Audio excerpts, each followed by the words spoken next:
وارثی ہم دو ثنا میں نہ اتر جانا کنیز۔ تم چاہو بنا لو یزید کو بھی نمبر پہلا، پر میرا علی تو ہے ہی پہلا، پہلے آدم سے بھی پہلا۔ جو لوگ سوشل میڈیا یوز کرتے ہیں انہوں نے کبھی نہ کبھی ان صاحب کی فوٹو اور ایک ان صاحب کی فوٹو ضرور دیکھی ہوگی۔ حالانکہ دونوں کا علم سے کوئی لینا دینا نہیں ہے، لیکن دونوں کے پیجز پہ جو ہے وہ صرف اور صرف ڈائیلاگ بازی آپ کو مل جائے گی۔ یہاں تک کہ کبھی سنی علماء پہ بہتان اور سنی علماء پر جو ہے وہ طنز بھی آپ کو مل جائیں گے۔ سوشل میڈیا کے دور میں چاروں طرف آپ کے عقائد کو بگاڑنے اور خراب کرنے کے لیے اس قدر کے بھیڑیے موجود ہیں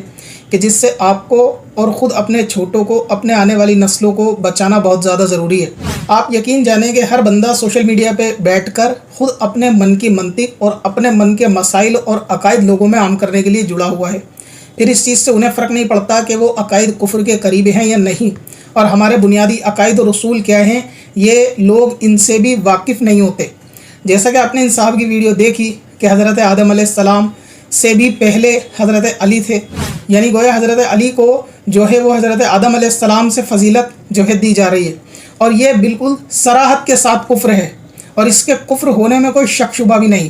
لیکن رافضیت کا کیڑا وہ ان لوگوں کے ذہنوں میں گھسا ہوا ہے کہ بعض شیعوں کو خوش کرنے کے لیے اور اپنے فالوور جو رفض کے اندر مبتلا ہیں انہیں خوش کرنے کے لیے یہ عقیدہ کفریہ بھی بیان کر دیں گے۔ سب سے پہلے سمجھنا چاہیے کہ ہمارے عقائد کی پہلی دلیل قرآن مجید ہوتی ہے، لہٰذا اگر کوئی ایسا عقیدہ کسی بزرگ کے قول سے، حدیث سے یا کسی دوسرے سورس سے ہو کہ جو بالکل صراحت کے ساتھ قرآن مجید یا اس کی آیت یا اس کے کسی عقیدے کے خلاف ہو تو اس کو تسلیم نہیں کیا جائے گا۔ آج سوشل میڈیا استعمال کرنے والوں نوجوانوں کو بہت حد تک یہ لازم اور ضروری ہے کہ وہ اپنے عقائد سے واقف ہوں، اپنے عقائد کو جانیں، تاکہ سوشل میڈیا پہ ان جیسے زہر گھولنے والے، رفض کا چورن بیچنے والوں سے آپ اپنے اور اپنے بچوں کی ایمان کی حفاظت کر سکیں۔ ورنہ ان کی ڈائیلاگ بازی میں سمجھ میں یہ آتا ہے کہ لوگ نیچے سبحان اللہ ماشاء اللہ اور بہت خوش ہو جاتے ہیں اور یہ سمجھتے ہیں کہ حضرت علی کی فضیلت بیان کر دی گئی ہے۔ کسی بھی ذات کی فضیلت اس کی ایک درجے تک ہی رکھی اور مانی جائے گی، جبکہ اس درجے کے اندر کوئی کفر جیسا معاملہ نہ ہو، اس کی فضیلت صرف وہاں تک ہی محدود ہوگی۔ سب سے پہلے یہ دیکھیں کہ نبی پاک صلی اللہ تعالی علیہ وآلہ وبارک وسلم نے حضرت فاروق اعظم اور حضرت ابو بکر صدیق رضی اللہ تعالیٰ عنہ کے بارے میں فرمایا کہ ابو بکر اور عمر جنتی ادھیڑ عمر کے لوگوں کے جو ہیں وہ سردار ہیں۔ ادھیڑ عمر سے مراد یہ ہے کہ جو 30، 40، 50 کے درمیان میں لوگ دنیا میں وفات پائیں گے۔ حضرت ابو بکر اور حضرت عمر ان کے سردار ہیں۔ آگے نبی پاک فرماتے ہیں کہ یہ انبیاء کے سردار نہیں ہیں اور یہ رسولوں کے بھی سردار نہیں ہیں، مرسلین کے بھی سردار نہیں ہیں۔ یعنی نبی پاک صلی اللہ تعالی علیہ وسلم یہ فرما رہے ہیں تو دنیا جنت میں بھی کوئی غیر نبی کے اوپر فضیلت نہیں پا سکتا۔ تو اس لیے نبی پاک نے فرمایا کہ بے شک جنت میں لوگوں کے سردار تو ہوں گے، لیکن یہ نبیوں کے سردار نہیں ہوں گے اور یہ انبیاء کے رسولوں کے سردار نہیں ہوں گے۔ تو اس سے واضح عقیدہ تو یہ معلوم چل گیا کہ دنیا ہو یا جنت ہو، کوئی غیر نبی کے اوپر فضیلت نہیں پا سکتا۔ اور یہ عقیدہ ہمارے علماء نے، بزرگان دین نے قرآن حدیث کی روشنی میں اتنی وضاحت کے ساتھ بیان بھی کیا ہے اور لکھ کر تحریراً بھی آپ لوگوں تک پہنچایا ہے کہ جس کو آپ کو اپنے بچوں کی گھٹی میں گھول کر پلا دینا چاہیے۔ اسی طریقے سے آپ دیکھیں ہمارے عقائد کے تعلق سے بہار شریعت یہ جلد اس کی پہلی اور صفحہ اس کا 47 پر فرماتے ہیں کہ ولی کتنا ہی بڑا مرتبے والا ہو کسی نبی کے برابر نہیں پہنچ سکتا، یعنی ولی کتنا بھی ولایت میں اونچا ہو کسی نبی کے برابر نہیں پہنچ سکتا۔ اور ولی سے مراد صحابہ بھی آپ سمجھ سکتے ہیں کہ کوئی صحابہ بھی ہو، کیونکہ صحابہ بھی ولایت کے مقام پر ہیں، لہٰذا وہ بھی نبی کے برابر نہیں پہنچ سکتے۔ جو کسی غیر نبی کو کسی نبی سے افضل یا برابر بھی جانے تو وہ شخص کیا ہے؟ وہ شخص کافر ہے۔ یعنی کسی بھی غیر نبی کو نبی کے اوپر فضیلت دے یا نبی سے افضل جانے، ان کی برابر جانے، وہ شخص کافر ہے، اگرچہ اس کے پاس اس کی لاکھ دلیل ہو۔ لہٰذا کوئی دلیل اگر قرآن سے ٹکرائے گی یا ایسے عقائد جو متواترہ سے ثابت ہو ان سے ٹکرائے گی، ان کو تسلیم نہیں کیا جائے گا۔ اسی طریقے سے اعلیٰ حضرت عظیم البرکت امام اہل سنت نے فتاوی رضویہ جلد اس کی 11 اور صفحہ نمبر اس کا 420 پر دیکھ رہے ہو آپ، 420 نمبر کے لوگوں کا جواب بھی 420 صفحے پر لکھا ہے اعلیٰ حضرت نے۔ اعلیٰ حضرت فرماتے ہیں کہ آج کل کے جو یہ عام رافضی صفت لوگ ہیں نا، یہ منکرات ضروریات دین ہے، ٹھیک ہے،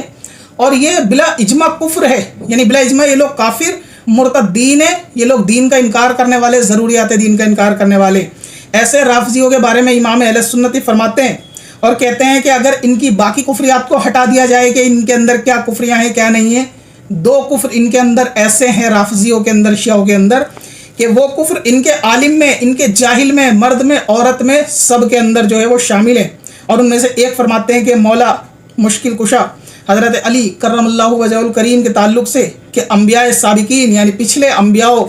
سے ان کو افضل ماننا اور جو کسی غیر نبی کو کسی نبی سے افضل جانے وہ کافر ہے، اور دوسرا عقیدہ قرآن کا مکمل نہ ہونا۔ لہٰذا کسی غیر نبی کو کسی بھی نبی پر فضیلت دینا گویا ایسا ہے ہر نبی پر فضیلت دینے کے برابر ہے۔ تو کوئی اگر یہ کہتا ہے کہ حضرت علی حضرت آدم سے پہلے تھے یا حضرت علی نبی پاک صلی اللہ علیہ وسلم کے بعد سب سے افضل ہے، نعوذ باللہ، تو یہ عقیدہ صراحت کے ساتھ کفر ہے، بالکل بالصریح کفر ہے، اس کے اندر کوئی گنجائش اور رعایت موجود نہیں۔ لہٰذا ضرورت ہے سوشل میڈیا کے اوپر اپنے کانوں کو اور عقلوں کو کھلا رکھو۔ آپ جیسے عوام الناس جو اتنا فہم نہیں رکھتے وہ اس قسم کی ویڈیو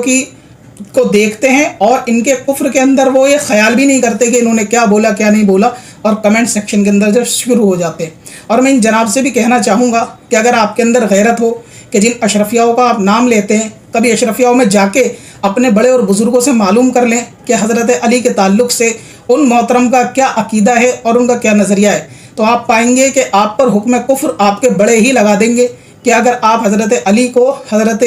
آدم علیہ السلام یا دیگر انبیاء سے افضل یا برابر یا ان سے بہتر یا ان سے پہلے کا سمجھ کے بیٹھے ہیں۔ لہٰذا بعض لوگ اعلیٰ حضرت امام اہل سنت کا نام تو لیتے ہیں لیکن ان کی لکھی ہوئی باتوں کو، ان کے عقائد کو تسلیم کرنے سے روگردانی کرتے ہیں۔ تو بہت ضرورت ہے اس دور حاضر کے اندر ایسے فتنے باز لوگوں کو کہ جو ڈائلاگ بازی اور علماء پر طنز اور علماء پہ بہتار اور ان کی توہین کے سوا اپنے پیج پر کچھ نہیں ڈالتے، یہ ایسے کفریہ عقیدے لوگوں کے اندر عام کرتے ہیں، صحابہ اکرام کی توہین عام کرتے ہیں اور اس کو نام محبت اہل بیت دیتے ہیں، اور جو ان کے کفری عقیدے کو بیان کر دے یا ان کے مسائل کو ایکسپوز کر دے یہ اس کو کہتے ہیں کہ یہ توہین اہل بیت کا توہین کرنے والا ہے، اور خود کو اہل بیت کا اتنا بڑا عاشق سمجھتے ہیں کہ نعوذ باللہ اہل بیت کے مقام انبیاء تک سے اوپر لے کے جاتے ہیں۔ تو یہ بالکل کفر ہے، ایسے عقیدوں سے بچیں اور اپنے بچوں کو بھی یہ عقیدت سکھائیں کہ دنیا کا کوئی بھی بڑے سے بڑا ولی ہو کبھی کسی نبی کے برابر نہیں ہے، اور کبھی نبی سے غیر نبی کا کمپیئر مت کرنا۔ اسی طرح کوئی غیر صحابی بھی صحابہ سے افضل نہیں ہو سکتا، جیسا کہ مشکات کے اندر مفتی احمد یار خان نعیمی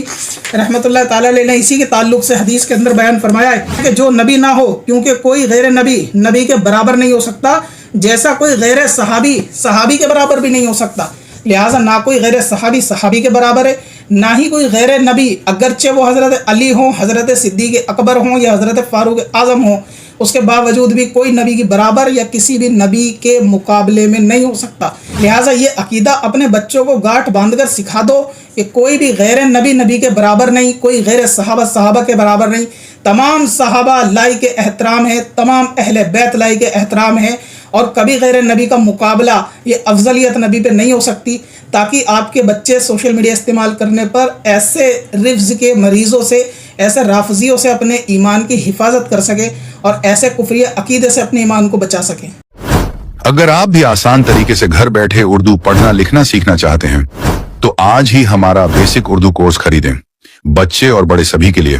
زیادہ جانکاری کے لیے وزٹ کریں varsistore.in پر یا ہمیں انسٹاگرام پر کانٹیکٹ کریں۔ جان سید سعادت ہے کوئی کھیل نہیں، جان